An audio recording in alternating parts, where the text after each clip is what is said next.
Vamos a hablar entonces del uso de la fisiología coronaria, un tema que está muy en auge teniendo en cuenta esta nueva herramienta que tenemos y que se ha vuelto con el paso del tiempo una piedra angular a nivel de la intervención coronaria. Entonces, para tomar esa decisión de qué vasos vamos a revascularizar, contamos ya con diferentes métodos, tanto desde el estudio pre-intervención, los no invasivos que están basados por medición fisiológica por TAC, y los que tenemos a nivel del laboratorio de hemodinamia. Tenemos los hiperémicos, los no hiperémicos y los que son guiados directamente por angiografía. Entonces, hay mucha data con respecto a esto y lo que más nos demuestra esto es que también hay mucho debate con respecto a esos puntos de corte y a esas intervenciones que vamos a realizar. Entonces, ¿en qué momento lo vamos a usar? Tenemos entonces la valoración no invasiva, que ya la habíamos mencionado, no es tema de esta charla. Lo que vamos a hablar es sobre antes de la intervención coronaria percutánea, ya cuando decidimos intervenir, angioplastia o diferir para cirugía, o durante o después de una intervención coronaria percutánea. Vamos a empezar con el síndrome coronario agudo, en esos vasos que no son culpables, un tema bastante importante. ¿Por qué? Porque en la gran mayoría de los pacientes, ya sea con infarto, con elevación o sin elevación del ST, tenemos claro el vaso culpable, sea porque tenemos en los no, la parte clínica, los hallazgos electrocardiográficos, en algunos casos tenemos ecocardiograma con trastornos segmentarios de la contractilidad, nos permite saber cuál es el vaso culpable. ¿Qué pasa cuando tenemos enfermedad coronaria multivaso o otros vasos con lesiones intermedias? Es allí donde estas pruebas de fisiología nos van a entrar a determinar si el vaso que no es culpable tiene algún tipo de intervención basado en el resultado que tengamos. Lo mismo va a pasar a nivel del infarto con elevación del ST, la lesión culpable, claramente la tenemos identificada por el electro, y vamos a evaluar entonces estos vasos no culpables. Angiográficamente, ¿qué tan severa es la estenosis? Es muy severa, ya determinamos para tratamiento, como el caso que mencionó el doctor Castro, la circunfleja estaba severamente comprometida, no tenemos duda de intervenir y ya entramos a determinar cuáles de esas lesiones que están entre ese rango del 50 y 70% pueden tener una inestabilidad hemodinámica que sea significativa y que me vaya a comprometer al paciente, con las mediciones tanto de las pruebas hiperémicas como no hiperémicas, con los valores de corte que tenemos para el FFR de 0,8 y de las no hiperémicas de 0,89. Basado en esto, como les digo, hay mucha data y también hay mucha discrepancia entre los resultados. Digamos que en contra de esta parte de la valoración a nivel en síndrome coronario, tenemos el WAVE y el FLOWER, donde no hubo una diferencia significativa entre esos pacientes que eran evaluados con angiografía y fisiología. Pero tenemos por otro lado el Dynamic, el Compare y el FAME, este último, el más reciente, donde sí se vio una diferencia significativa en esos pacientes que eran llevados y guiada la intervención con el resultado de la fisiología coronaria. ¿Cuáles son los factores que nos van a limitar que nosotros podamos aplicar estas terapias a nivel del síndrome coronario? Son básicamente la vulnerabilidad de la placa de las lesiones no culpables y es aquí donde tenemos la tecnología, hay que usarla, no solamente a nivel de fisiología, sino también acá nos va a ayudar mucho el estudio con imagen.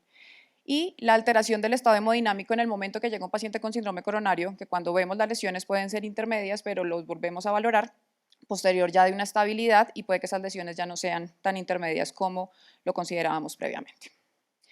Otro de los usos es a nivel de la bifurcación. Tenemos pacientes donde ese compromiso es a nivel de rama principal y rama secundaria, entonces lo primero que tenemos que hacer es guiar, al otro lado, acá.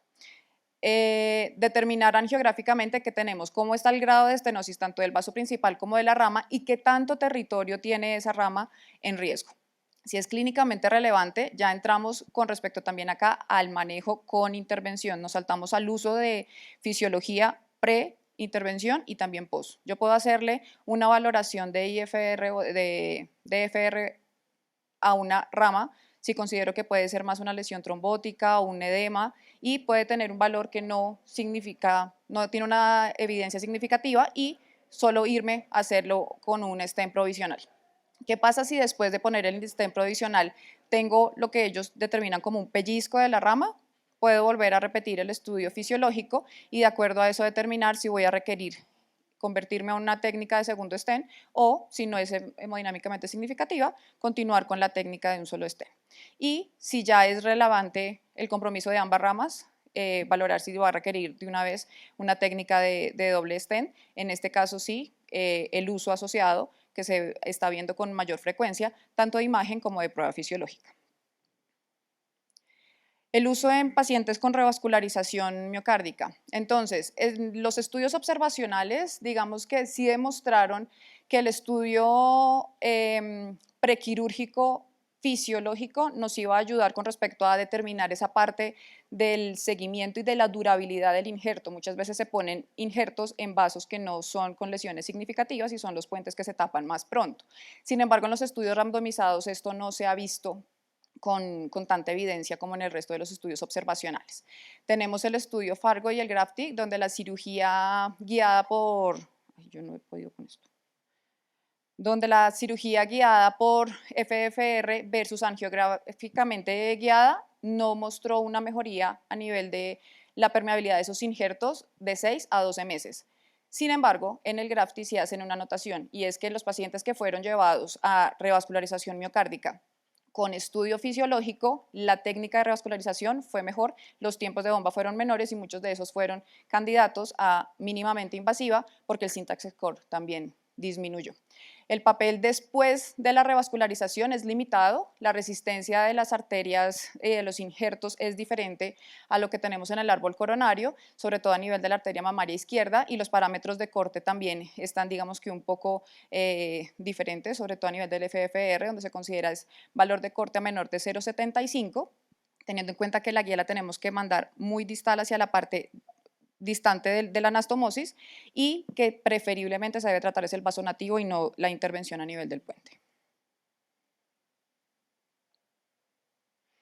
A nivel del síndrome coronario crónico, entre esto y la estenosis intermedia es de donde tenemos más data, y el por qué es porque el síndrome coronario crónico es una entidad, como su nombre lo dice, crónica y muy sintomática, y esto impacta en la salud y en la evolución de los pacientes. Son los pacientes que son llevados múltiples veces a arteriografía coronaria por la persistencia de los síntomas. El estudio órbita planteó dudas sobre los mecanismos de una mejoría sintomática. Los pacientes muchas veces en este estudio lo que reportaban era una mejoría simplemente porque eran llevados al procedimiento per se, así no se hicieran intervención. Sin embargo, en el estudio isquemia ya lo que se vio fue que la mejoría era duradera en el tiempo hasta 3 años, entonces ahí ya nos entra la duda porque pues un efecto placebo de tanta duración no nos hablaría de una respuesta tan placebo, y sí puede ser que tengamos una mejor evolución cuando se hace a nivel de interpretación con la parte fisiológica. ¿Qué es lo que queremos en estos pacientes con síndrome coronario crónico? Reducir el riesgo de infarto y reintervención o de tratar vasos que no son necesarios de tratar. Aquí entramos también no solo a revisar la parte de la valoración de la circulación, digamos como epicárdica, sino también a nivel de la microcirculación. No nos olvidemos que estos pacientes con síndrome coronario agudo también pueden tener la angina microvascular, la microvascular con vasoespasmo, pueden ser dolores no cardíacos. Aquí los valores y las técnicas de estudio son diferentes, pero nos va a permitir también guiar un tratamiento para poder aliviar los síntomas de estos pacientes. A nivel de la estenosis intermedia, sabemos que estas pruebas de fisiología son el gol estándar para poder determinar si va a requerir o no va a requerir intervención. Estas lesiones intermedias están descritas en la literatura como lesiones que por angiografía están entre el 50 y el 70%, donde su significado de importancia hemodinámica es incierta. Como ya se los dije, es el gol estándar para determinar efectivamente cuáles son hemodinámicamente significativas y cuáles vamos a tratar para con esto evitar el uso excesivo de stents, pero tampoco no dejar lesiones sin intervenir. Este es un caso de una paciente, es una mujer joven, 51 años, gemela idéntica, con unos factores importantes. Ella es asintomática, pero tiene, la mamá murió a edad temprana por enfermedad coronaria, el hermano es revascularizado quirúrgicamente y la hermana gemela hace 3 meses también había sido revascularizada. El cardiólogo decide remitirla directamente a arteriografía coronaria, como les digo, asintomática. En el cateterismo revisamos, estas son las imágenes, digamos, como más importantes, una lesión severa a nivel de la circunfleja, no tenemos duda que hay que intervenir, pero a nivel de la descendente anterior ya vemos una lesión acá intermedia en el segmento proximal y en la coronaria derecha a nivel de la posteroventricular también vemos una lesión que consideramos intermedia. Se hizo la intervención a nivel de la circunfleja y realizamos DFR a nivel de las dos lesiones que teníamos, tanto en la descendente anterior como en la coronaria derecha, siendo un valor negativo, donde pues no requirió intervención, y ahorramos intervención en una paciente que tiene un factor cardiovascular muy alto, donde la terapia médica también nos toca optimizar de manera exhaustiva. A nivel de la enfermedad coronaria multivaso, en esto también hay mucho debate y mucha discrepancia. ¿Esto sirve para guiar la revascularización? Sí, pero sabemos que los pacientes, o hasta la fecha, los pacientes con enfermedad coronaria multivaso, más de 3 vasos, con múltiples comorbilidades, con una alta carga de enfermedad, y entre esos aplica sobre todo los pacientes diabéticos, eran llevados directamente a revascularización. ¿Qué es lo que pasa con la angiografía y con la arteriografía con angioplastia e implante de stents de última generación? Que esto ha venido cambiando porque se ha visto la mejoría y en lo que hablábamos, el estudio fisiológico y tanto de imagen de estos pacientes que nos va a limitar, nos va a disminuir, perdón, ese syntax y determinar qué pacientes realmente son candidatos para cirugía y qué pacientes puedo llevar a revascularización percutánea. Entonces acá está el estudio FAME3 y el futuro. Estos estudios realmente no demostraron una no inferioridad de la arteriografía guiada por fisiología versus la cirugía, y el futuro no mostró una diferencia entre el beneficio de la arteriografía y de la técnica de revascularización guiada por angiografía versus por fisiología. Sin embargo, estos estudios son de importancia porque es que las limitaciones fue que tuvieron una terminación muy temprana de los estudios por valores de seguridad, y el grupo de los pacientes que recibieron fueron demasiado heterogéneos como para poder sacar una conclusión 100%, digamos, como clara al respecto. Por lo tanto, se sigue utilizando la medición en enfermedad coronaria multivaso para asimismo poder guiar la revascularización. Por último, en los pacientes post-angioplastia, es un tema importante. Muchas veces creemos que el stent quedó adecuadamente colocado y se dice por data que aproximadamente hasta el 30% de los pacientes después del implante de un stent pueden tener una fisiología que es subóptima.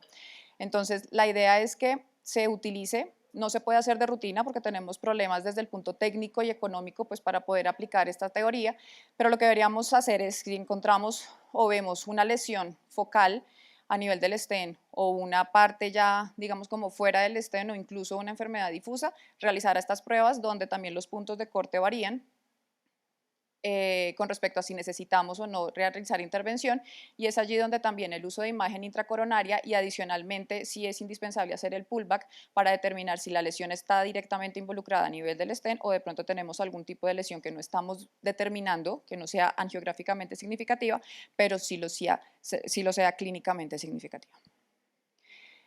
Y por eso quería terminar con esta diapositiva, y es por el uso de lo que deberíamos tener a nivel de la tecnología, si es posible, tanto de mezcla de fisiología y de imagen intravascular, para que el tratamiento sea completo y podamos determinar muchas de las complicaciones que podemos tener que pueden pasar desapercibidas. Un horror geográfico que digamos que el stent, lo que hablábamos ahorita con respecto a ese pullback, nos puede dar positivo porque el stent no quedó colocado exactamente durante toda la lesión o durante toda la longitud de la placa.